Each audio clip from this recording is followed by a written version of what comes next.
আমি আজকে ছবি তুলতে পারবো না। ছবি তুলতে পারবো না মানে? এটা কি ফাইজলামি শুরু করছো? Is it fun? হ্যাঁ, সবকিছু রেডি হয়ে গেছে, এখন তুমি বলতেছো ছবি তুলতে পারবো না? যদি আমার আপন ভাই হইতা তাহলে না করতে পারতা।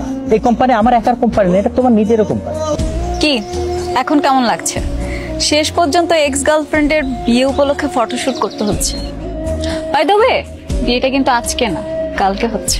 তো এইসব কথা আমাকে বলছো কেন? তোমাকে বলবো না তাহলে কাকে বলবো? আমার এক্স বয়ফ্রেন্ড বলে কথা। কিভাবে পোজ দিয়ে ছবি তুলবো সেটা বলবেন না? কেমন ফটোগ্রাফার আপনি? তুমি একটা কাজ করো, আমার কোমরে হাত দিয়ে ছবি তুলো। এইভাবে ছবি ভালো উঠবে না, আপনারা পোজ চেঞ্জ করে আমি এই পোজে ছবি তুলতে পারবো। আমাদের ইচ্ছে আমরা এভাবে ছবি তুলছি, আপনি কিছু ছবি তুলুন। আচ্ছা আমরা কি হাসবো নাকি এভাবেই ঠিক আছে? আপনাদের যা ইচ্ছা আপনারা তাই। আমার দিকে তাকিয়ে হাসো, চোখে চোখ রেখে। কি ছবি তুলেছেন এগুলো? একটা ছবিও ভালো হয়নি। ছবি তোলার সময় মনোযোগ কই থাকে? মনোযোগ দিয়ে ছবি তুলতে পারেন না? দেখি দেখি হাসো। বাবা কি এই মেয়েটার ছবি তো ভালো ওঠে কিভাবে? এই মেয়েটা সুন্দর না ক্যামেরাটা সুন্দর? কোনটা? তুলো তো। মানে তুমি দেখো একটা ছবিও সুন্দর হয়নি, তুমি তুলেছো তাই তোমার কাছে সুন্দর লাগছে।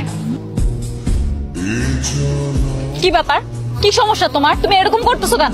সমস্যা মানে কি এমন করছি আমি? এরকম মুড অফ করে আছো কেন? আমরা এখানে কাপল ফটোশুট করতে আসছি, এমন ভাবে ছবি তুলতেছো যেন মরা বাড়ির ছবি তুলতে আসছো।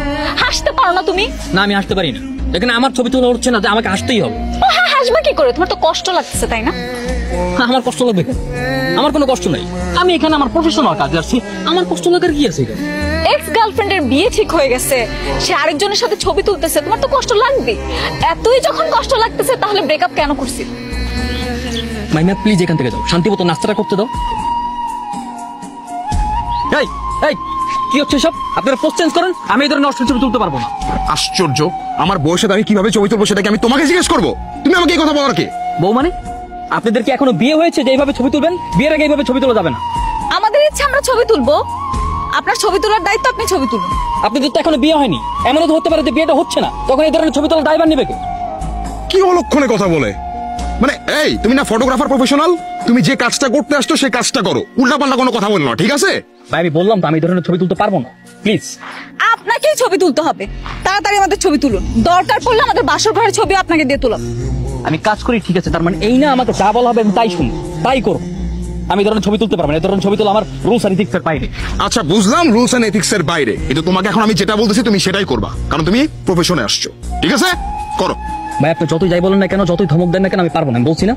আমরা তুলতে চাই, এগুলো আমরা স্মৃতি হিসেবে ধরে রাখবো। কি হয়েছে স্যার? ম্যাডাম মেহেদি, তুমি তর্ক করছো কেন? তর্ক মানে? আপনার ফটোগ্রাফার উল্টাপাল্টা কথা বলতেছে, সে ছবি তুলবে না। মেহেদি, আমি লক্ষ্য করছি সকাল থেকে তুমি উল্টাপাল্টা কাজ করছো, এখন আবার বলতেছো ছবি তুলতে যাচ্ছ না কেন?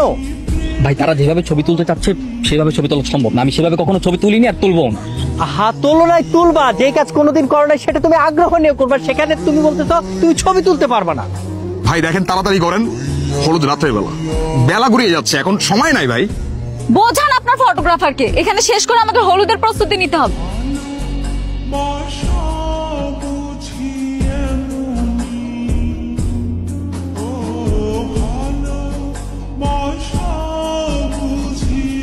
আমাদের বিয়ের সময় যখন গায়ে হলুদ হবে তখন কিন্তু আমরা অনেক মজা করবো। আমি হলুদ রঙের শাড়ি পরবো, সবাই আমাকে হলুদ মেখে দিবে, কত মজা হবে। ভাবতেই কেমন শান্তি লাগে। কিন্তু তুমি তো আমাকে দেখতে পারবে না। কেন কেন দেখতে পারবো না কেন?